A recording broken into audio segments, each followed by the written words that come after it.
Okay, let's have your attention. You didn't mind that longer than normal break, did you? Okay. You won't mind a full 2-hour meal break either, will you? Okay. Our next speaker is one whom I'm sure is known to all of you, or should be, from the book she has written, beginning with End of the Fringe, and then with Taken, and most recently with Masquerade of Angels. And of course, all those are available out there. Her title today is The UFO Masquerade. She has spoken here before. We're always very, very pleased to have her back, since she's now in Arkansas, especially. Let me present to you one more time, Dr. Karla Turner. Thank you. Can anybody see me out there? I need a Coke carton, somebody to stand on here. All right, how about sound? Are we okay on that? Well, before we get started, and someday my eyes will actually get used to this and I can see who you are out there, I just want to mention something. I haven't been able to sit in on many of the presentations so far because I've been working out front. And I don't know if anybody has made a big to-do yet over the fact that this is the 7th Ozark UFO Conference. Has everybody already celebrated that and I missed it? Well, this is the 6th one that my husband and I have been to, and I really want to thank Lou Farish for one more excellent weekend, if I survive it, that is.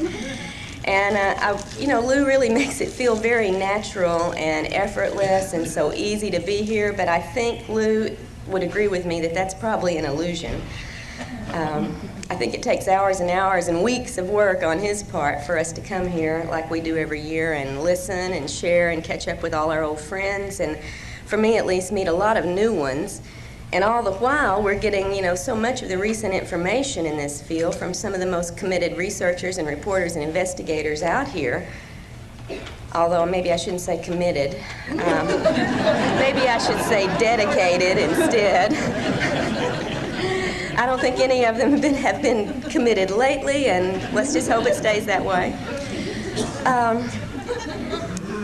I'll tell you, though, with all the apprehensions, I hate to get serious on Saturday morning, but with all the apprehensions I have heard voiced in the UFO community and other communities over the past year about all the escalating social and political and scientific and religious repression and suspicion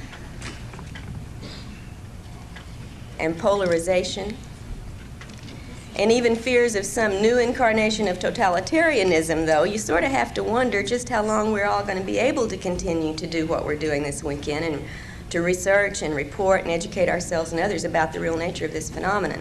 So let's all take advantage of it while we have the opportunity here.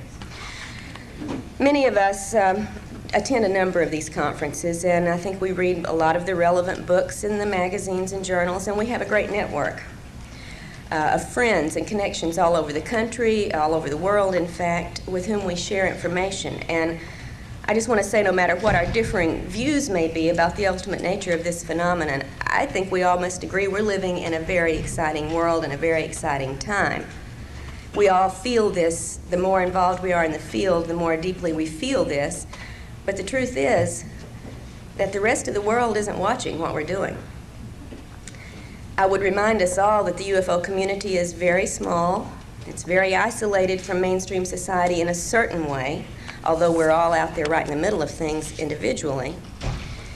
And the things that we take for granted, most of society takes for science fiction, or fantasy, or hoax. And they pay very little conscious attention to us. Now, the reality of this phenomenon is not part of their perceptions for the most part, and until it is, I feel that we have a strong obligation to try to do something about that. As an abductee and a family of abductees, I know that it's real, what we're dealing with. As a researcher and a reporter about other people's experiences, I know that it is widespread, and that more and more people every day are becoming aware of just how real and pervasive and globally important this agenda of improbable contact and intrusion must surely be. I think the nature of this phenomenon admonishes all of us to become researchers and reporters, and most of all, educators. The whole world should be watching and listening, don't you think? And we need to do it. That's our job. But instead, right now, as we're meeting here and delving into so many different aspects of this field, most of our friends, our families, our co-workers remain in that blissful state of unawareness. So we all have a job to do. But that's not to say that no one out there is listening and watching, however, and one of the things I want to discuss here is the information about those folks who are paying attention to us, our own government, which we will get to a little bit later. I'm going to be very limiting on the topics I discuss here because I could talk the rest of the day on the 2 books and the information that I've been fortunate enough to learn from the people with whom I've been doing this research, and I'm not going to do that to you. It's Saturday. If you were partying last night like I am, the sooner we get to the cartoon and get out of here, I think the more rested we'll be for the things coming up the rest of the day, and there's some extremely important talks going to be going on later. But I'm going to limit my talks today to just a few topics that I feel are crucial. And these include the use of illusion and deception in the UFO and abduction scenarios, and also the nature of some of the physical procedures which abductees report experiencing during these encounters.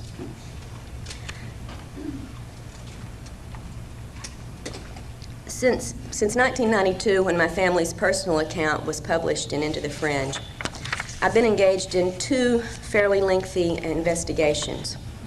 And the results of this work we recently published in the books Taken, Inside the Alien Human Abduction Agenda, and Masquerade of Angels.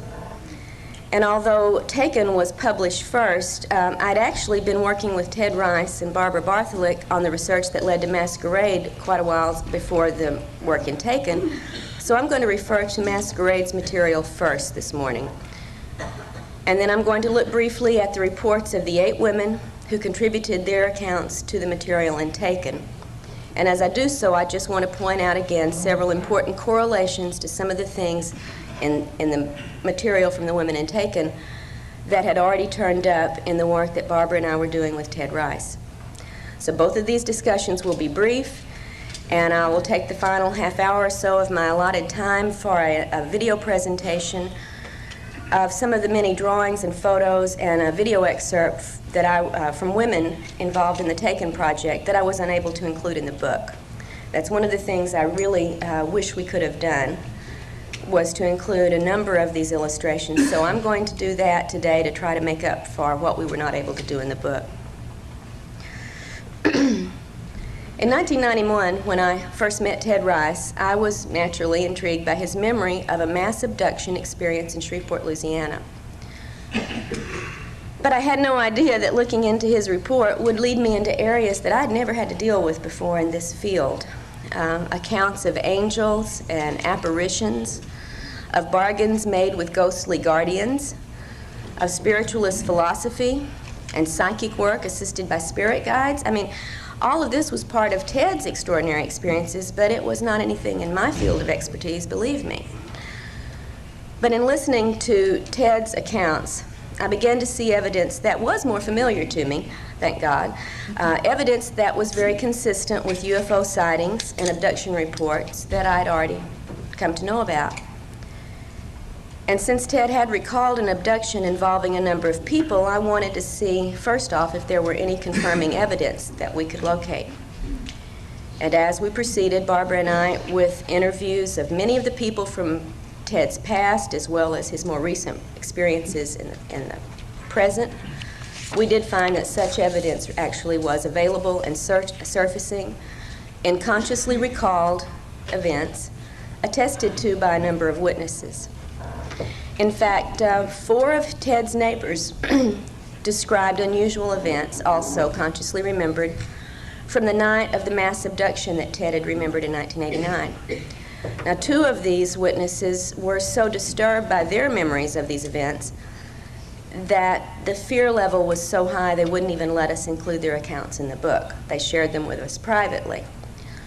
So I would point out one thing for those of you who are not involved in direct investigation and working with abductees, that contrary to all the debunkers' claims that abductees and UFO witnesses tell their story for some personal gain, it's actually very difficult for those involved to risk coming forward with their accounts And I would say for 99% of those who do make their experiences public, the resulting liabilities often outweigh the assets that they may gain from doing so. After thoroughly interviewing Ted about his conscious memories, we both felt that there were important gaps in several of these events that were worth investigating with hypnotic regression. And I'm not going to take time here today to argue the merits and the problems of regression work, but I will say that in my experience it's proven to be a very useful and manageable tool of research, and that without it I think we would be left to deal only with alien-controlled information which abductees are sent home with after their experiences. Now, it's important to note that at the time Ted began his work with Barbara and with me, he had been involved for most of his adult life in spiritualist work. An extraordinary series of encounters that he had in Sun Valley, Idaho, with a mysterious woman, beautiful and young, who called herself Maya, first introduced Ted to metaphysical matters and also made him aware of his own psychic abilities. I would remind you that Maya is the Hindu term for illusion, by the way, and that Maya also turns up in a number of other people's experiences, often in the guise of some Pleiadian star being. Ted, at the time of meeting his Maya, had no thoughts on these lines, no information about such things, and certainly took her simply to be the very mysterious, beautiful woman that he experienced. In the account in Masquerade of Angels, however, you will find that there was more mystery to Maya's presence there in Sun Valley than Ted had any idea of at the time he was engaged with her. Still, coming face to face with his own abilities through some of these encounters and time spent with Maya, Ted was very reluctant to pursue these ideas or this ability he apparently had. And it was several years later before circumstances propelled him into psychic training and his involvement with the spiritualist church. And when he did make the commitment to go forward with this work, Ted went forward full tilt. In fact, he was a co-founder of the church's first congregation in Georgia. And he began doing psychic readings, which he is still doing today. Ted was convinced that the metaphysical understanding he had found was of God, and that his work served God's higher purposes, as revealed to Ted by his spirit guides from the other side. But intermixed with Ted's paranormal events and psychic work were some startling encounters with apparently non-human entities, including, in 1989, of course, the abduction along with some of his neighbors. And at that point, Ted discovered that perhaps a different force had been intruding into his life for a number of years. And this was a force that his spirit guides had never bothered to mention, explain, and that his spiritualist training did not delve into either. So Ted needed some new information, and this led to our contact and investigation. And as it progressed, it became clear that the research into all of these extraordinary experiences could take several years. But after the first 2 years, we felt that the information we had gathered was important enough to communicate it as soon as possible, albeit going on with the research, and we're continuing to do that to this point right now. We stopped and did the material organization that resulted in Masquerade, which was published in 1994. And we have full intentions of following up this report with everything else that Barbara and Ted and I have continued to uncover and are continuing to pursue at this point, as soon as it's feasible to get this material back out to you as a sequel, a follow-up, an ongoing investigation. A full account of our first 2 years of work is found in Masquerade of Angels, but for brevity's sake today, I'm going to focus on only 3 aspects of the alien agenda as it relates to the material that Ted and Barbara and I have had to deal with. The first matter is the intrinsic deception at the heart of this agenda, and that's something that's become clearer with every new report that surfaces. Whether we choose to call it screen memory, telepathic mind control, technological mind control, or virtual reality scenarios, the entities involved in the abduction phenomenon employ masterful illusory capabilities. And I don't think the importance of this fact can be stressed strongly enough. It must affect all of our thinking and our research when it comes to these alien-human contacts. In Ted's experiences, for example, there were several occasions where such masquerading techniques were employed, and I could spend, as I said, the rest of the morning just dealing with these, and I'm going to be making very brief references, and hope you'll maybe want to read about the rest of it in the book. One instance involved the appearance of Ted's deceased grandfather on board a craft into which he and his grandmother had been taken when Ted was a young boy. I think I spoke about this a couple of years ago when I was first working on Ted's material, and I didn't identify that this was Ted's story I was referring to. The scenario involved persuading his grandmother to engage in a sexual activity with a non-human entity, and when she refused to do so, saying she had only ever made love with her husband and he was dead, the aliens produced the dead husband. In another instance, Ted watched a scenario that surely was not occurring in normal reality terms. I call it a virtual reality scenario. And this began shortly after he had heard a very quiet sound like helicopter blades. And in this ongoing event, after the helicopter blade noise, Ted watched as a human-looking entity dressed in military clothes popped through the ceiling into the room, holding a young child that was very, very similar to Ted's appearance at the same age. And Ted was told that they were going to return that which had been taken from him. And an account of what followed from that, again, is in the book, and I won't take time to recite everything there to you, but the virtual reality event, there were certainly no human paratrooper popping through the ceiling carrying a young child in reality terms. But the illusion was quite as real as you and I here today. But perhaps the most illuminating of such events that we were able to investigate involved Ted and another woman, a woman who witnessed a third person, another woman, undergoing her own virtual reality episode, again marked at the onset by the sound of a helicopter. Now, some of you may be quick, as they say in the O.J. trial, to rush to get judgment on this and conclude that these events were generated by some terrestrial, governmental, or military covert mind control operation. After all, we've got helicopter blades out there.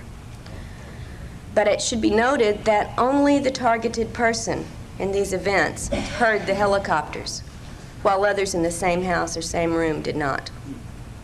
I don't think our terrestrial helicopters are that selective in the noise they generate.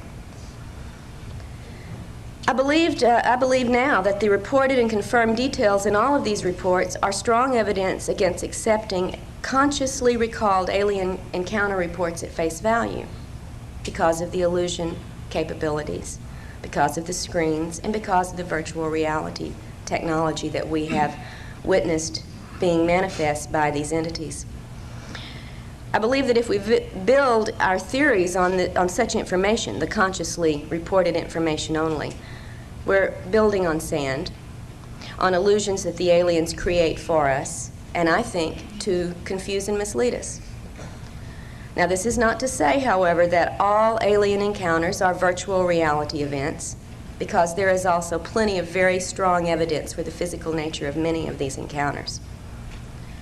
So to be perfectly objective, the definition of abduction would have to include any event or scenario that is generated externally for the targeted person, whether it be a physical encounter, a virtual reality scenario, or a telepathic contact. Now, a second important discovery from Ted's investigation, and this was important at least for me, was the possibility of cloned human bodies produced by these abductors. And that's the second thing I'd like to talk about briefly today. In the mid-1970s, a memory of a childhood event surfaced in Ted's mind during the night while he was sleeping. And in an altered state of consciousness, he got out of bed and went to his typewriter in the middle of the night and wrote out this memory as a story. In 1991 and 92, when Ted and Barbara began a series of regressions, it popped up in these events, this scenario that Ted had recalled as a story, but a very different version of that basic story emerged. A version in which he went through what can only be called a horrific experience, in which his original body he perceived as being killed and taken away, and his essence, for lack of a better word, we could call it soul, energy, or whatever term one would like to use, was contained temporarily in a black box, placed on a counter, and transferred shortly thereafter into a cloned copy of young Ted's body. This was his perception of what occurred with him, and this is the first time I had ever heard of such things really in any detail. Now, when we made our external investigation, interviewing people who were part of Ted's family and friends at the times many of these things occurred, several pieces of corroborating items did come out, all of which I tried to present fully in the book, but just briefly, one of the most telling, for me at least, was interviewing Ted's mother. And at the time that Ted recalled being transferred into a different body, his mother recalled the suffering he went through for weeks afterwards, feeling that his body was on fire, having to soak him repeatedly in ice water, trying to bring him some comfort, and noting that the childhood diseases that Ted had had before the cloning recurred afterwards. Excuse me. The third point that I want to correlate with information from subsequent investigations in the accounts in Taken concerns the possible involvement of human, apparently military, personnel with certain abductees. Now, if nothing else, this involvement of some authoritative agency within our government should tell us that our decision-making powers that be, the structure that pretty much controls how we deal with this phenomenon as well as with everything else going on in our society, takes this phenomenon very seriously. I would guess that most of you here have already learned about the many hard pieces of evidence that do reveal the government's knowledge of and involvement with the UFO question. Such classic presentations as those in Clear Intent and Above Top Secret can point you in the direction of getting your hands on the paperwork generated by the government that makes it very clear they have involvement they have never been willing to discuss with the public. Now, the evidence for military involvement with abductees, I will admit, is much less well documented, certainly, but for the individuals who are on the receiving end of this activity, it is very compelling and very traumatic. There are two basically different bodies of data relating to the possibility of human involvement. Now, the first body of data includes such external things as phone taps, mail interference, unidentified human agents who photograph the homes of abductees, photograph abductees themselves and follow them, sometimes even breaking into their homes, making threatening phone calls, apparently able to make certain medical records disappear, also alleged alien artifacts disappear, and it goes all the way to the extent of direct confrontations between the military personnel and certain abductees. Sometimes to the extent of abducting the person and using a number of interrogation techniques to elicit information about the person's activities with the aliens. Now, Ted Rice has not been the overt target of such involvement, but the accounts of the 8 women in Taken, which we'll get to in just a few moments, show that 4 of the 8 women have had a variety of these experiences in their own series of events. But the second body of data concerning human involvement deals with facilities, typically underground, in which aliens are often seen to be working with human, military, and scientific personnel. For me, and I think for all of us, probably the big question is whether these facilities and this level of cooperation actually exist, or if abductees report these events because they've been presented with some type of unreal scenario, much as we're presented with the showing of a movie when we go to a theater. Until we have located such a facility, externally verified its existence, and exposed the activities going on there that abductees report, this question's got to remain open. All we can say for sure is this: a number of unrelated accounts include descriptions of such facilities, usually with reference to either scientific or military activity, although there is a third set of reports that describes something much more disturbing, and this is one of the things that turned up in the case with Ted and with certain others who are part of a great deal of investigative activity on Barbara's part and my part, that are, well, I'll just try to give you a little brief scenario of what Ted consciously recalled about this third type of human underground facility. In the mid-1980s, Ted awoke one morning with conscious memories of an altered state event that occurred during the night. He was living in Albuquerque, New Mexico at the time, and part of the journey that he recalled from the night before included flying over a fairly desert area to a remote compound where many people were herded together. He didn't remember being involved in any actual activity, but only in seeing several areas that were accessed through this above-ground compound into a large underground installation. He remembered consciously that the humans in the compound seemed extremely despondent, quite miserable, and he recalls shouting out in anger to a couple of these people sitting there, or the people who were doing the things to the humans, "You can't do that. You can't treat our people like cattle."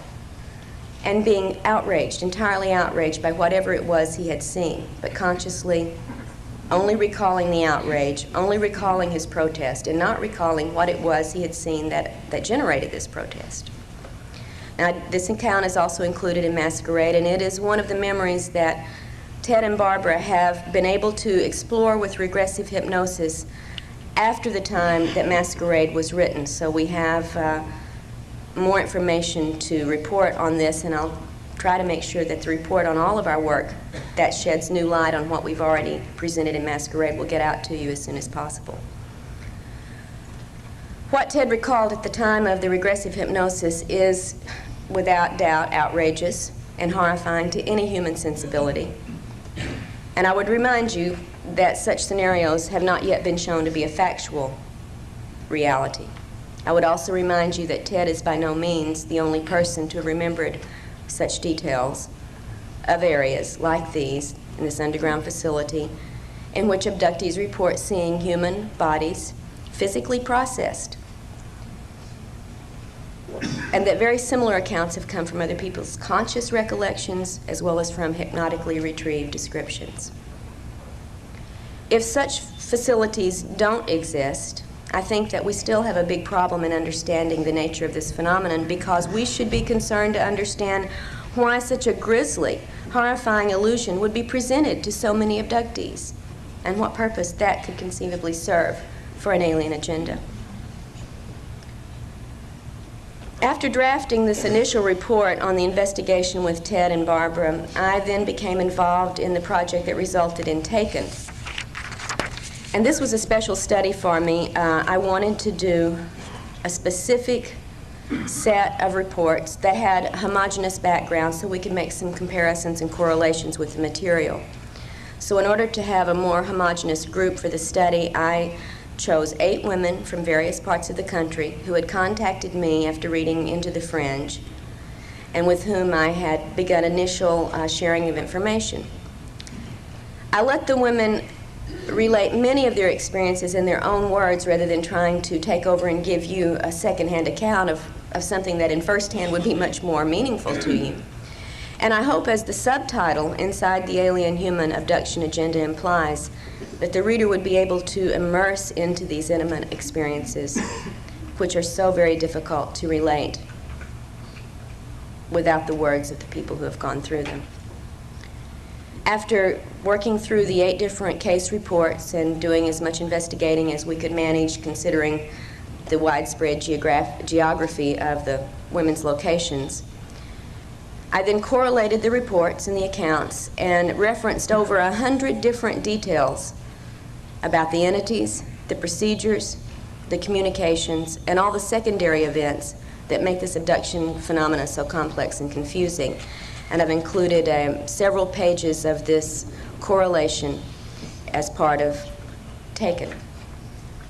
There's also a lengthy comparison chart and an explanation or an analysis of the corroborated details. For quick reference, you can look through the small chart and then there's a larger discussion afterwards. But the correlations that we focused on covered 10 categories: types of contacts, types of entities, types of physical exams and procedures, types of other activities, types of communications, settings for these encounters, reports on the bodily effects from the encounters, reports on external effects in the environment of the abductees, and after effects on the abductee, as well as correlating certain items of personal history, such as ethnic background, etc. Now, for the purpose of this brief presentation this morning, I'll only focus on a handful of examples from the reports of these 8 women, but I would like to identify them in their location. Pat in Florida, Polly in New York, Lisa in Alabama, Beth in Puerto Rico, Angie in Tennessee, and Jane, Anita, and Amy from 3 different areas of Texas. Now, to begin with the evidence of human involvement, 4 of the 8 women, namely Pat, Lisa, Beth, and Angie, have reported face-to-face contact with military personnel in a variety of situations. I think you will find the most surprising to be that of Pat's family's experience. And it is confirmed by all of her living relatives, and there are only a couple left after the length of time between the event happening and us beginning this investigation. The members of Pat's family in 1954 included Pat at the age 12, a brother and a sister, her mother and stepfather, and a grandmother, all living in a rural location. And they were part of the entire family having an alien abduction and subsequent contact by the military. One day after the event in 1954, in which alien entities took the family members on board a landed craft in the backyard of their farm in Indiana and carried out certain physical procedures, one day after this happened, Pat and her siblings that are still alive report that a contingency of men in military uniforms and military vehicles arrived at their farm, sequestered the entire family for several days. One day after this occurred. How did they know it happened? Pat remembers being drugged and being interrogated about the alien encounters. She remembers being told repeatedly that it did not happen and that what she remembered was not real. But this was not Pat's only encounter with the military, as she experienced another conscious abduction just 2 years ago, and this time she recalled the presence of a non-human entity in addition to the military personnel who took her from her home in Florida in a military truck to a rural location where an underground facility existed and where she was taken inside and examined. Both Lisa and Angie also reported interrogations by human agents and abductions by human personnel in which they were questioned and physically examined or underwent certain other physical procedures, which I recounted or let them recount in their own words in the book. Beth, who's in Puerto Rico, also recalled an abduction by human agents. And a 5th woman, Amy, remembered an altered state scenario in which there were both alien and human-looking people present in an underground installation. Although, as she says in Taken, there were reasons to doubt the strictly human nature of some of the men she did encounter there. They looked perfectly human, she said, except for their eyes, which had the vertical slits.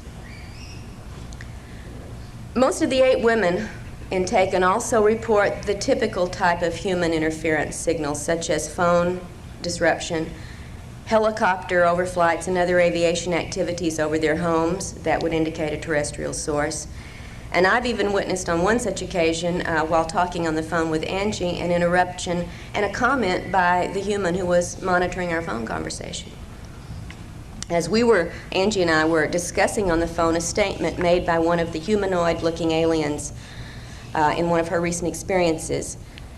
She asked me if I thought the alien statement that their origin was somewhere in the area of Cassiopeia was a possibility. What did I think about that? And as we discussed this, a completely human male voice intruded into our phone conversation after a little electronic zipping noise and said, quote, "There's a lot of them out there and we know where they come from." And then he zipped off the line, and that was, you know.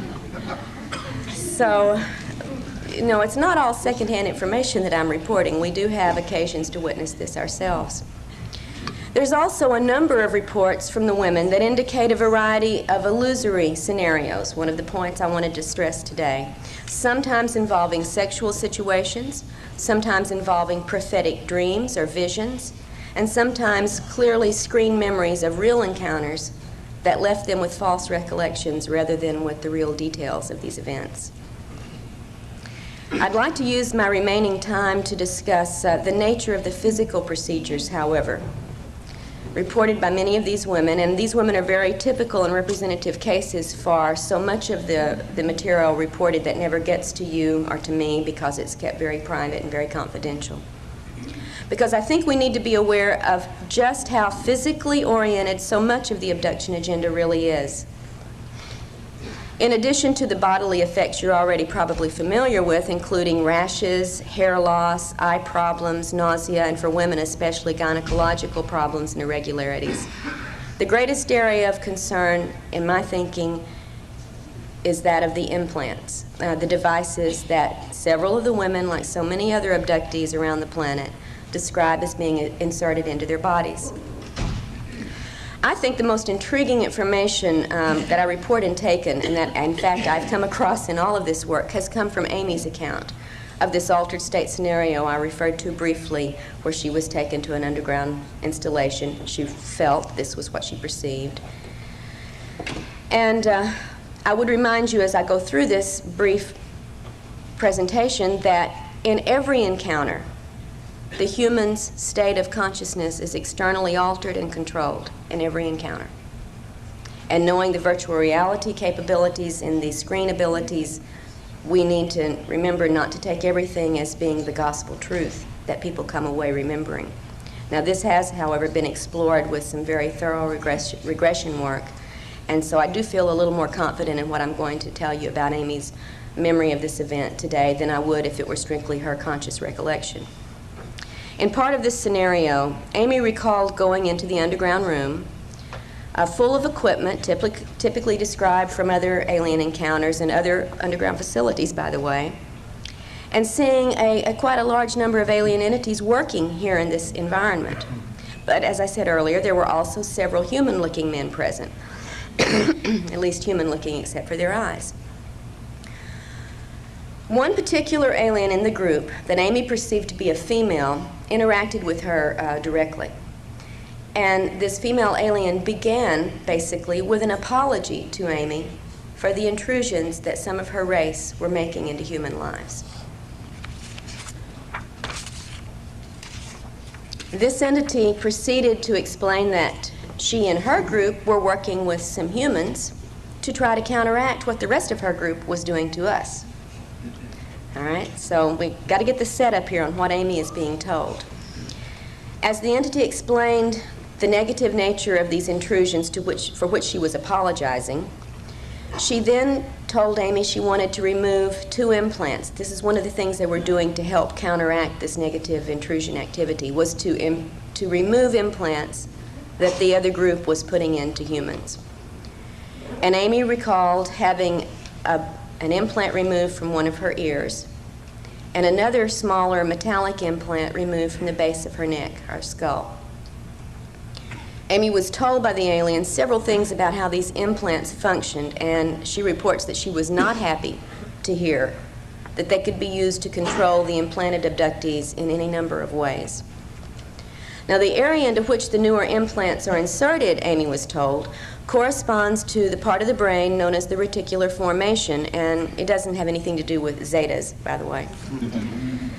Thanks to Marianne Friedman, who's here this weekend from Arizona, and who was wonderful enough to share a lot of her research into the medical aspects of this brainstem activity. I want to just briefly refer to this, and then on Sunday morning, Marianne is going to go into a little more detail at one of the mini sessions, so I encourage you to listen to this material. The functions of the reticular formation that Marianne got me started looking at are staggering. And I'm sure some of you have been through this already. For me, it was just information I had to recorrelate with the accounts of the implant reports, especially those that Amy had relayed to me from her friendly implant-removing alien. The function of, I'll just read you a very brief statement from Nigel Calder's book, The Mind of Man, one of the earlier classics of our modern time, on brain activity and brain research. And here is a quote about this reticular formation area. If the primary job of the brain is to enable its owner to respond effectively to events, the strongest claimant for mastery is not the roof or the cerebral cortex at all, but the brainstem. The brainstem net is well placed to monitor all the nerves connecting brain and body. It knows what is going on better than any other single part of the brain. The brainstem net exerts its authority by sending out impulses which stimulate or inhibit nerve action throughout the brain and the body. It can override activity in the spinal cord. It regulates the signals from the eyes, the ears, and other sense organs, thereby providing an agency for selecting what is to be attended to from moment to moment. And it is this part of the brain that Amy was told was now the most common area for the newer alien implants to be located. If the aliens are indeed placing control implants into this area, then they would be able, as you've seen from this just very brief description of the brainstem activity, they would be able to control everything from the person's level of consciousness, to the bodily functions, to the memory and thought processes, and the assessment of all sensory input. Now, if you don't think the implications of that kind of control are overwhelming, think again. And I hope Marianne will stimulate some exciting conversations with you tomorrow morning about the possibilities of this area of the brain being the point of alien control through which abductees can be kept awake, put to sleep, put in an altered state, made to get up and do things that they would not choose to do, made to say things they would not say, made to forget things that they have said and done, etc. All sensory input being controlled by this area. Through the implant, any number of realities can be presented to the abductee that are not really there. And what one remembers is controlled through this area, so the repression of memory of these events is very easily controlled as well. I think the implications are staggering. So also, however, are the implications of the final point I want to make this morning, and that is the reports on the cloning of human bodies that I previously encountered with Ted's investigation. In the women of Taken, two of the women, Pat and Lisa, both remember being shown cloned copies of their bodies, just as Ted reported having a cloned copy of his body. But the explanations that Pat and Lisa received from the aliens about these cloned bodies are highly contradictory. As I talk about in the book, Pat, whose alien experiences, now this is the woman who had the 1954 family abduction in Indiana, followed by the military's arrival and sequestering and drugging and so on. Pat had had, throughout her alien encounters, a very religious atmosphere or overtone to these events, instrumented by the aliens. For instance, the first time there on the farm that the family was abducted, when Pat's grandmother began to, what we would say now, freak out and start praying to Jesus for help as these little grays came into the room, a blue beam of light came through the ceiling, just like in Star Trek, and Jesus popped out of it and said, in effect, they're with me, it's okay. And as I'm very fond of saying, and I don't know why I like this so much, except it always gets me, I asked Pat what Jesus looked like, and she said, oh, he was beautiful. He was so awe-inspiring. He was blonde-haired and blue-eyed, and just beautiful. And I said, hey, Pat, look back at the New Testament. I don't think that's what Jesus probably looked like, historically speaking. And it went right over Pat's head, and she said, with tears of joy in her eyes, well, this one did. They knew how to push Pat's buttons. She was a very religious person. She was also told essentially that the aliens there with her were angels, and that their job was to prepare new bodies, as mentioned in the Bible, for the coming return of Jesus and the resurrection. When Jesus comes down with the legion of spacecraft to carry out this changeover, it was the aliens who are in charge of providing those new bodies. You want to see yours, Pat, they said? So this was wonderful. Pat is now assured that when the resurrection comes, she's got the vehicle for it. Lisa, on the other hand, down in Alabama, was told that the cloned copy of her body could be used in a very threatening manner. In effect, that it could be used to replace her if she didn't cooperate with the alien program, and that no one would know the difference. Not quite the same story as the resurrection.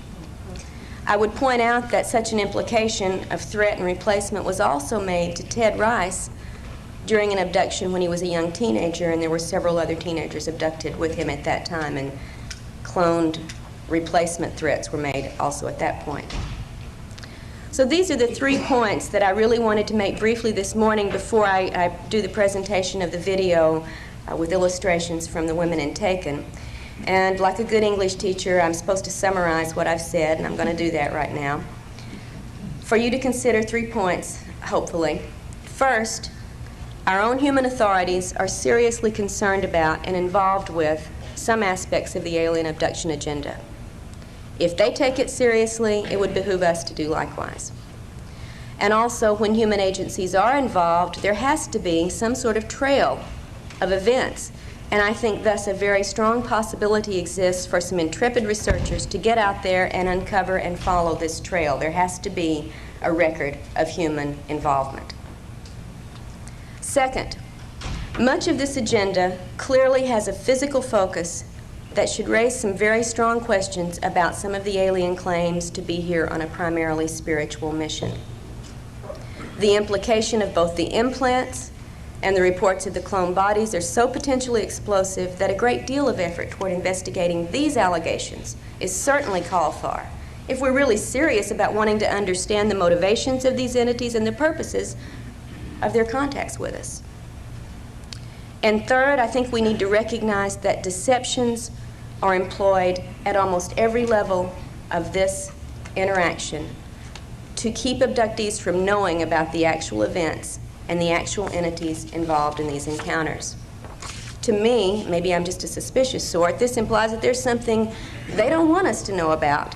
And often what seems implied from the reports is that there is something within us, the humans, something of which we could be capable, something of resistance or altering of this scenario that the abductors absolutely do not want us to be aware of.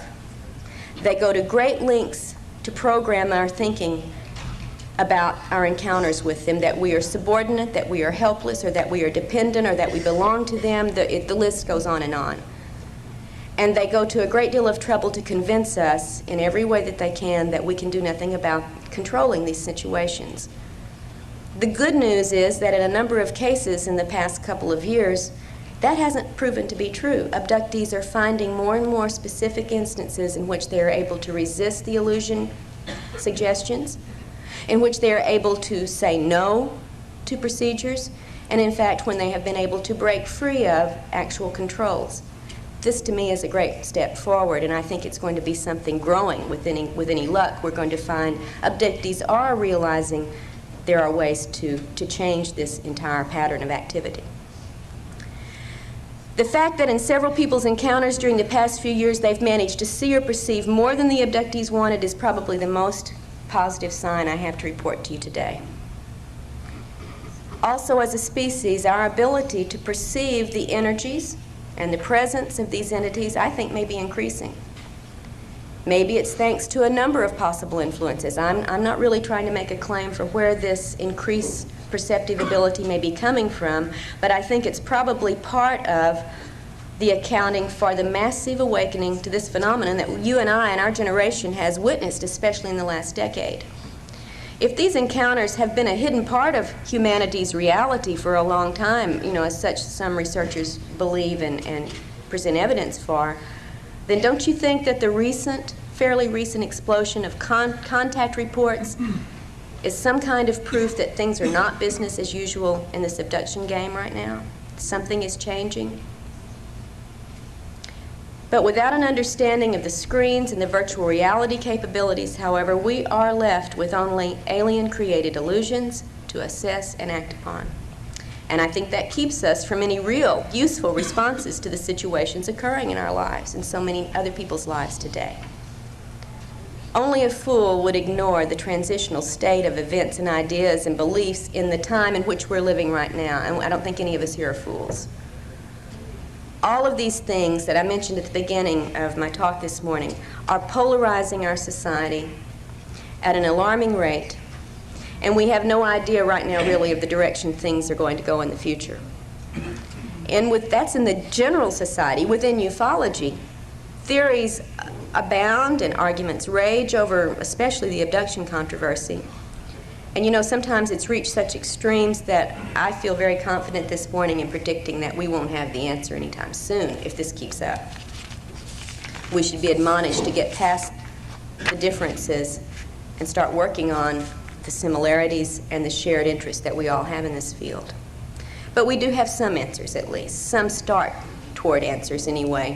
For instance, we know abductions are real. We know that the abducting agenda includes very physically oriented goals. We know that the abductors contradict themselves and often give false information, as well as information we don't have any way of testing. We know they are capable of masterful illusions. We know that they always take control of us during encounters, which to me is a sign that they fear an unfettered Homo sapien. And we know that our government knows about this situation and is actively involved to the level of carrying out covert and illegal actions against its own citizenry. No matter what the truth ultimately proves to be, we have to go for it. I mean, without it, we're like children playing with shadows. And we're ignorant, and we're certainly unempowered to deal with and confront whatever the real entities are behind this masquerade. To take it all at face value is foolish. To take none of it at face value is ridiculous. Investigations into this field there cannot be anything more important for us to be doing right now than to dig past our wishes, dig past our fears, and dig for objective reality and understanding.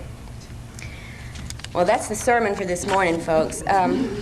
What I'd like to do with the rest of my time is to show you and make brief commentary on some of the illustrations and photographs from the women in Taken, and I'll ask the gang over there in the corner to start the video. And before you do, Craig, just a moment. Most of the video is of slides, of photos and drawings. At the very end of this, however, is an excerpt from a videotape one of the women in Taken made when she was having extreme military aircraft activity over her rural cattle ranch in Tennessee. And I might point out that mysterious deaths and cattle mutilations on that area during this time corresponded to those in Alabama that Linda has made us all familiar with, and none of which were explained. Even when there were no mutilations, the dead cattle were simply, all they could find was unknown toxicology, and it led in a year's time to a loss of $11,000 worth of cattle. So this is something pretty big for the family involved here. So there will be a little bit of video at the end of this. So Craig, let's go for it.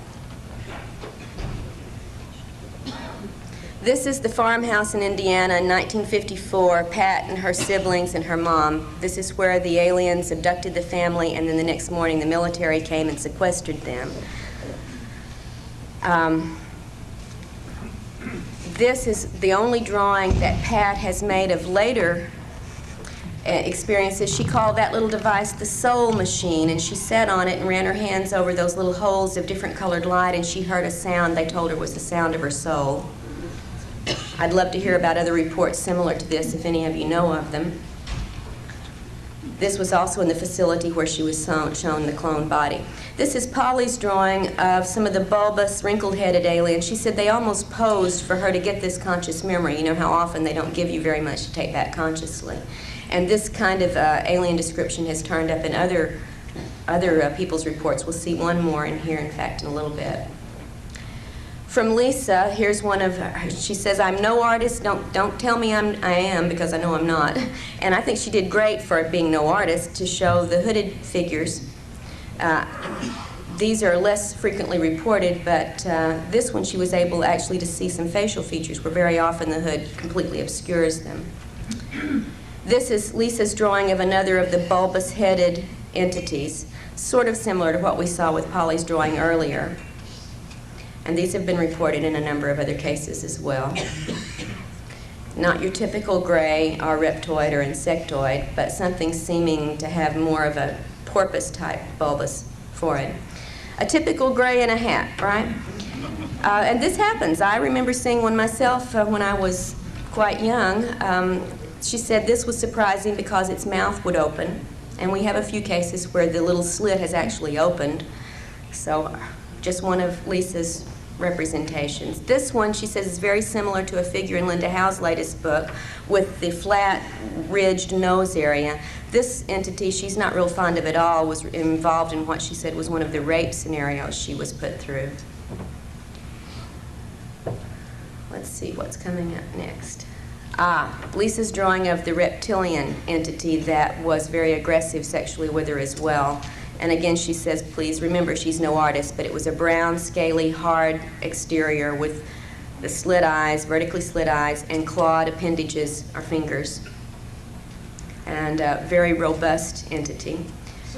Symbols that she has seen in these, and this is so typical. I mean, we could flash symbols, and so many of them are some version of the triangle and the circle. We'll see another variety of this kind of symbol a little bit later with Angie's drawings.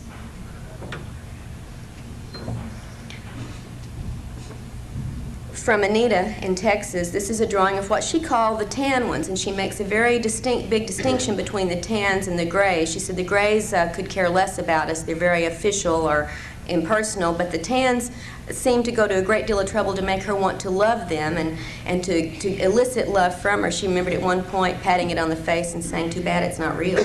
This is the drawing from Anita's granddaughter who lives with her of what she said were the mushroom men who had come into her room one night.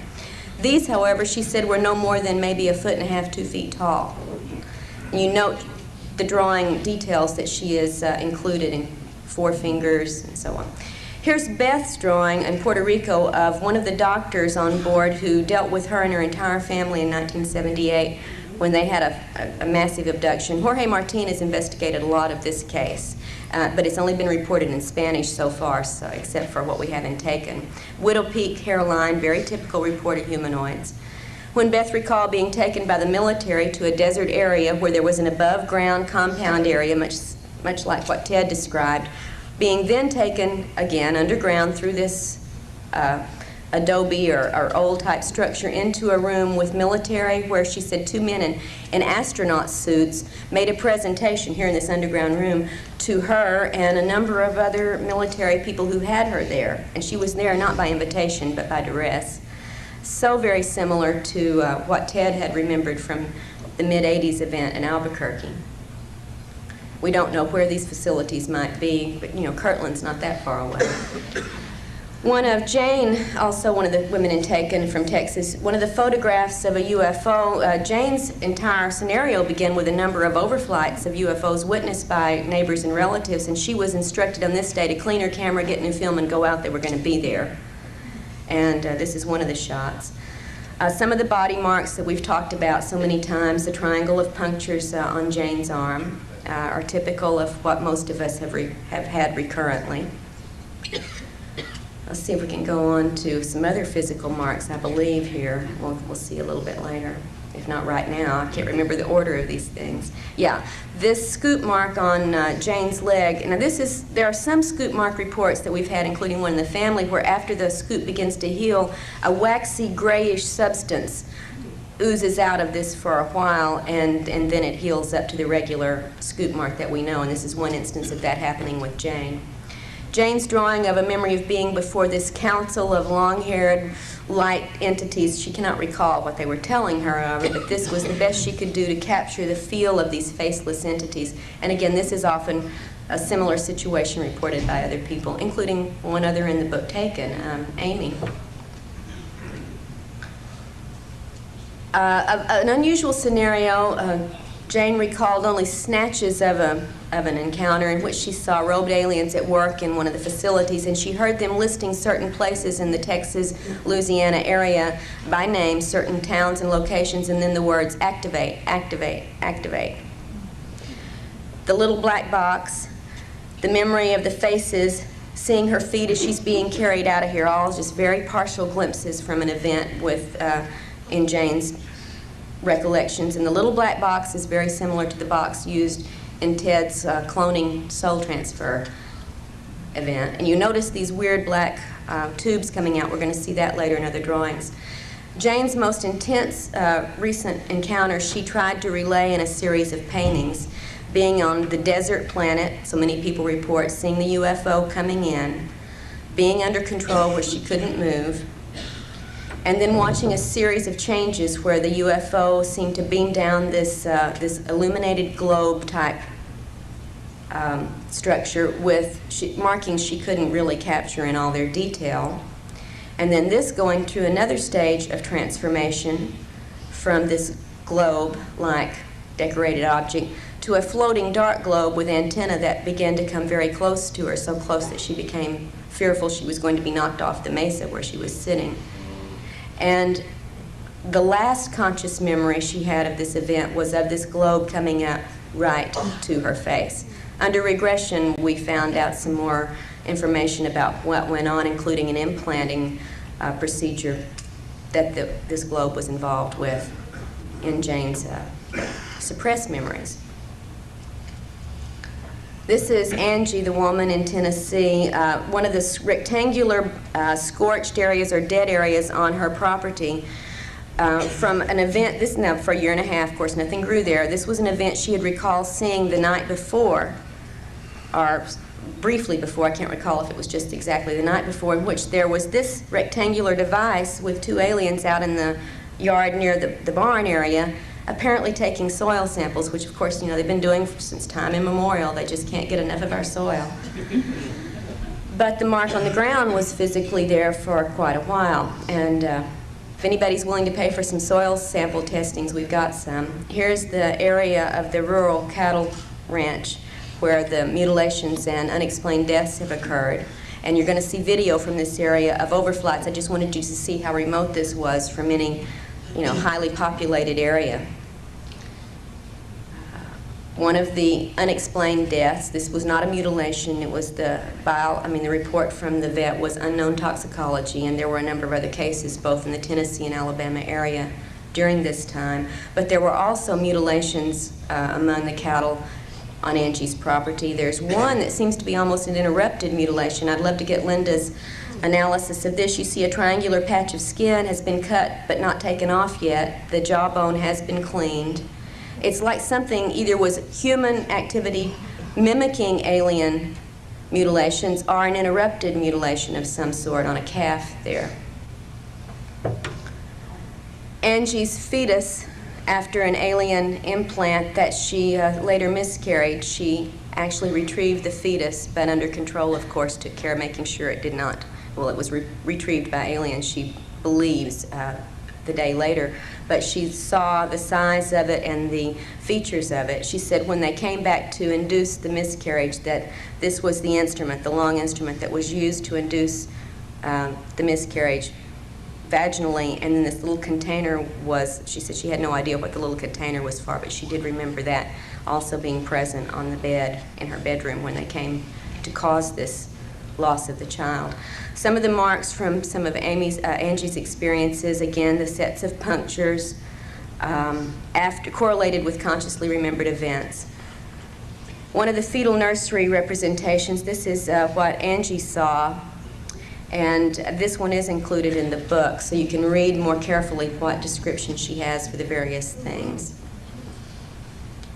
Very similar to what else we've heard about. Angie is an illustrator artist, so she has done a lot better with some of her recollection drawings than many others. But again, in the corner you see the little black box with those hoses running out of it, just like Jane had seen in Texas.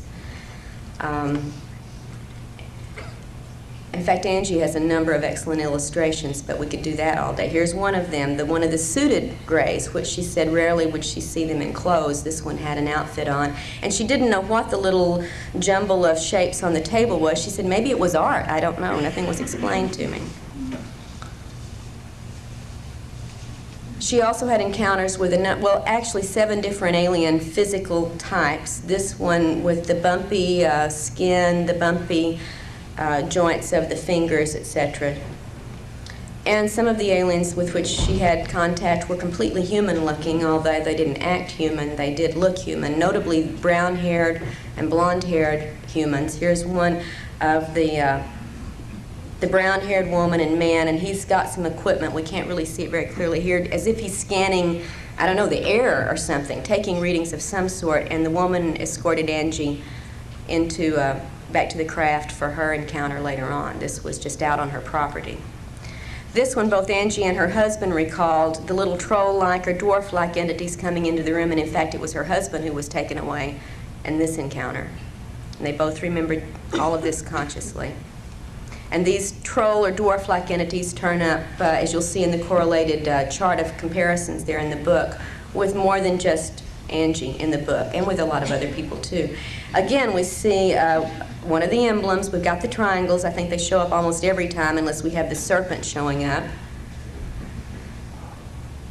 She said this was on a belt that one of the entities was wearing.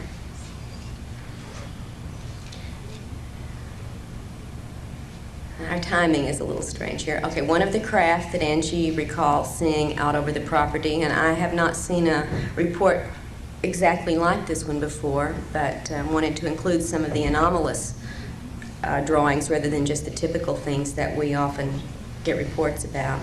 Another one over the area, and that's the bottom view of it. It seemed like a fiery or molten-y area, very similar to what's reported in the bottom of the Gulf Breeze crown-type craft.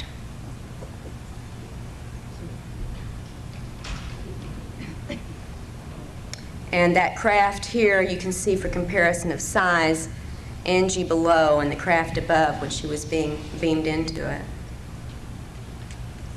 Again, out in this area that's very near the northern Alabama border where so much activity has gone on in the past, 3 or 4 years. This is a ground plan of one of the rural military facilities to which Angie was taken. A series of buildings, of areas where craft were parked, of a perimeter fence. This was, and of a rural dirt road. She was taken into one of these buildings and interrogated. And there were a number of other humans there, she said, apparently also abductees besides military personnel. Close-up of the view of the building into which she was being taken, and one of the people who was escorting her. And she was taken along with 3 other women on one occasion into this facility. We know of another facility into which she's been taken under conscious control. It's not the same as this one. This strange little craft, from one point of view, looks like a winged aircraft from the military. You've got a little flag on it. The other side, not there. And that back compartment is where she and the 3 other women were placed when they were picked up and taken to a facility. In one of the underground places that Angie recalls seeing was what she called the upturned helicopter, or the rotorless helicopter. And again, we have gotten reports from around the country over the, through the past of similar copter-type devices that apparently are not copters. 2 pictures. Angie was taking pictures of overflight trails, and here it just does not show up. So, but if we could look at these up close, these are taken identical, moments apart, snap, snap. And in one is a very small object that under enlargement appears to be a spacecraft. It's not there in the other one, so we need more analysis on that. Now on to Amy in Texas. This is a drawing of her conscious recollection of her first UFO sighting in Denton, Texas, in the early 1980s, and there was a missing time episode and a very confusing screen memory overlaying what she consciously recalled from this. Amy recalls being taught many things by the entities that have worked with her, including, as here with her 2 young daughters, being shown how to pass through solid objects. And since she had mastered it, now they were going on to the daughters. Of course, she can't do it when she's not with the aliens. One of her daughter's drawings of a ball of light that she has seen a couple of times in the house, and this is a young child's drawing. She says she's only seen this one a couple of times. It's 2 to 3 feet wide, but the one she has seen more frequently is much smaller, like a probe device that we've heard reported numerous times. This one being slightly different, as you'll see here. She said it's like a wiggly tail appendage coming off of this one, but she says this is frequently in the room with her. And she doesn't seem to be fearful of anything to do with these probes, these light sources, although she's not real happy when the aliens have interacted with her. This is a recent just doodle that the daughter had made at 8.5 years old that the mother managed to get me a copy of, and you can see a lot of what she's doodling out here obviously has some significance to the abduction experiences she's had. Amy's memory of consciously waking up as she's floating down her hallway into the kitchen and out the back door in one of her events. She said that was the conscious part. After she got outside, she didn't remember anything, but you can imagine waking up floating and being a little bit surprised. She quite was. This is the FEMA Underground Center of Government facility across the street from which Amy lived at the time she was abducted and taken to an underground facility with human and alien entities. This is also the same facility that was less than 2 miles from the house my husband and I lived in when he was abducted by military and taken to an underground facility. Just thought you might want to drop in and tour the place. Her screen memory began with this abduction where the alien apologized and removed the implants, with seeing what she thought was a big moon with the entities floating above them. Now, a lot of this is from conscious recollection, and some of the drawings are also from what she gleaned through hypnosis. She recalled being in her dining room where these the non-Earth representatives, as she called them, and the human representatives first came to get her to take her to this facility. And the men all look quite human. She said, in fact, she almost thought she recognized one of them as a political figure, but she wasn't really certain. She was told they were ex-professional pilots, military people, and so on, but when she got up close to one, she could see the vertical slit eyes and began looking at the other men and said she was aware that they had contact lens coverings over their pupils.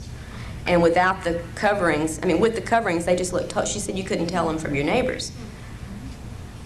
She was told to not remember this scene, and she fought very hard to do so.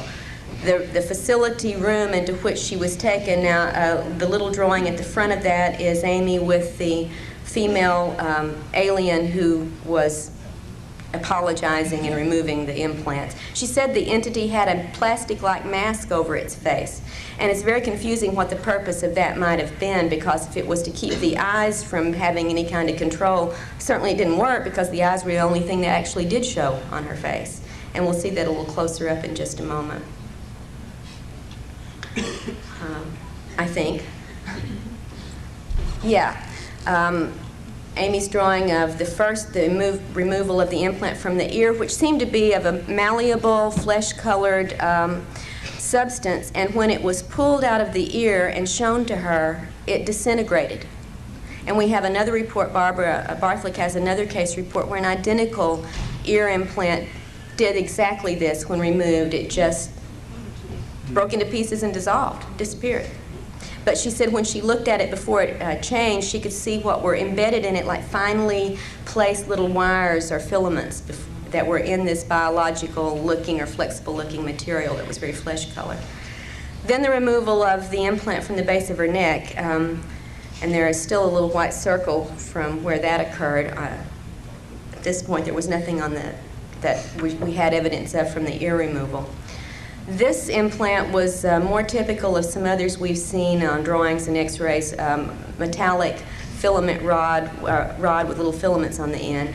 She shows here, as we talked about earlier, where the implants are the old implants were being placed, and the new ones, she's told, are going into the spine, the brainstem area.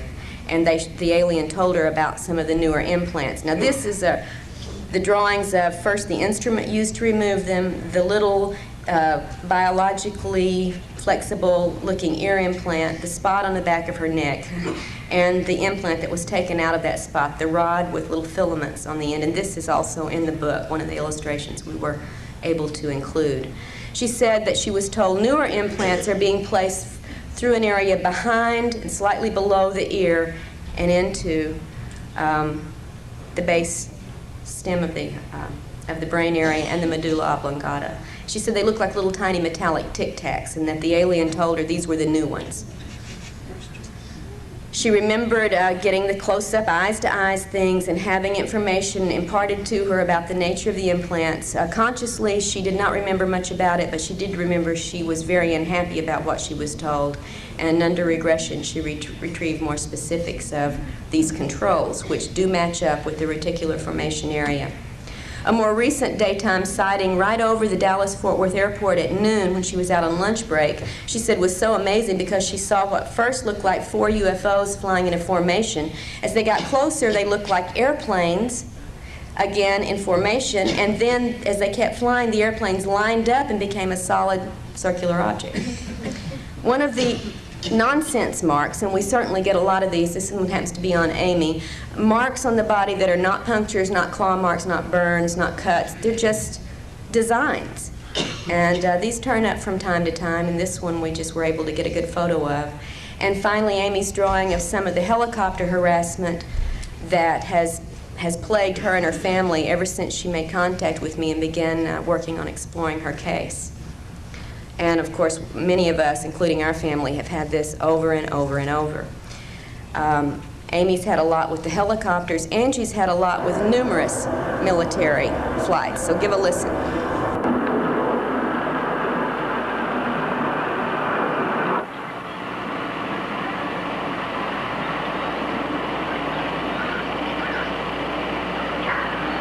The second time it circled.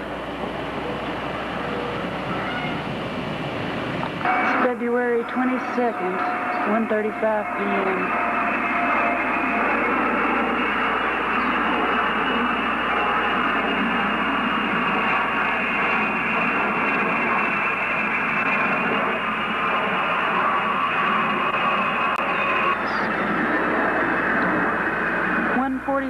p.m., February 22nd. 10 minutes later, it's back circling. On the original, you can see some strange antenna display on these that don't show up as we've made the generation down copies. Second, 2 p.m. 15 minutes later, it's back.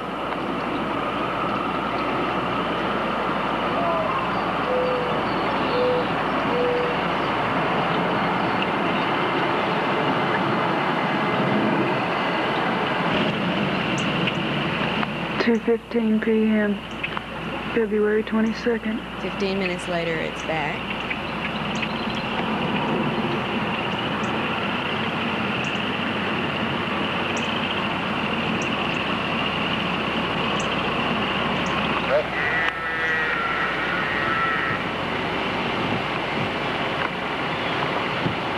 Notice this tight What could have uprooted a tree that big is beyond me.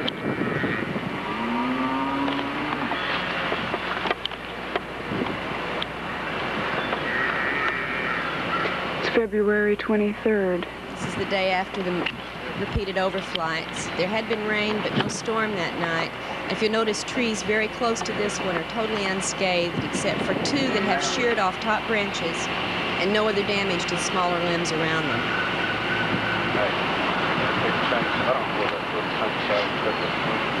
Perhaps it's just coincidental, but it was the day following all of this activity, so she wanted to include it in case there was a relevance. You can see there was living wood. It was not a dead tree, albeit this would make you think so. We have samples from the tree, and it was still alive at the time this occurred.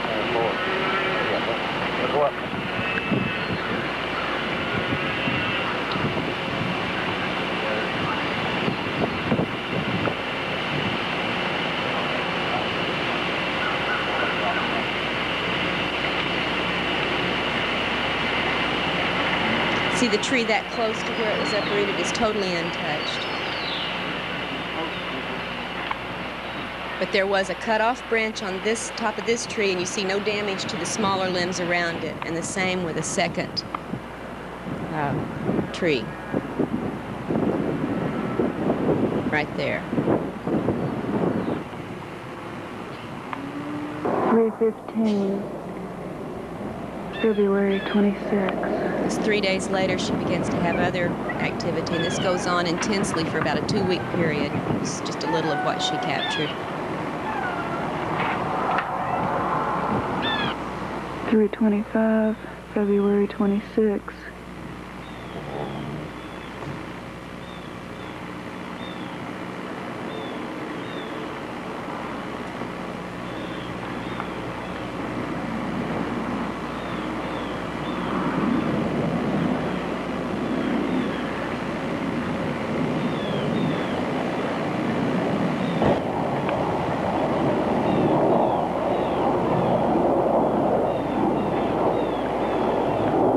Third time it's circled.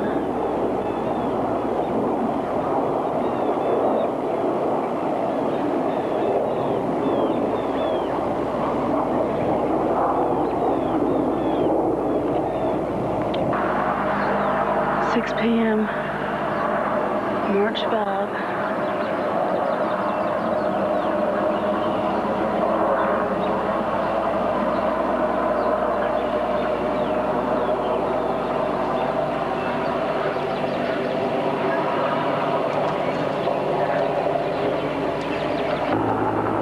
6:50 p.m. March 5.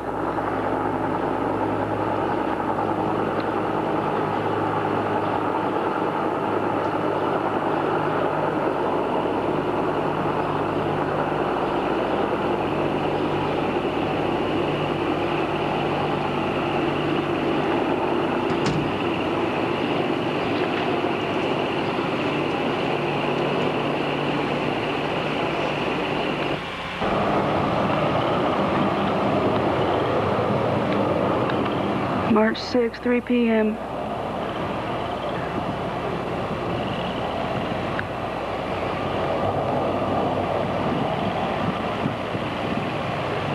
That's one of those crane helicopters with the crooked tail. Okay, Craig, that's all. Thanks. All right, these are just some of the things I wanted to share with you. I wish I could have included and taken when we were able to publish it last year, and I hope this will help give you a little bit more idea for those of you who read the book, what the women were talking about and trying to describe. And for those of you who may read it in the future, at least you'll have some point of reference now for many of the things they've talked about. Really enjoyed the opportunity to share at least these few facts with you today, and I appreciate your attention, and we'll have questions this evening at the speakers panel, so thank you very much.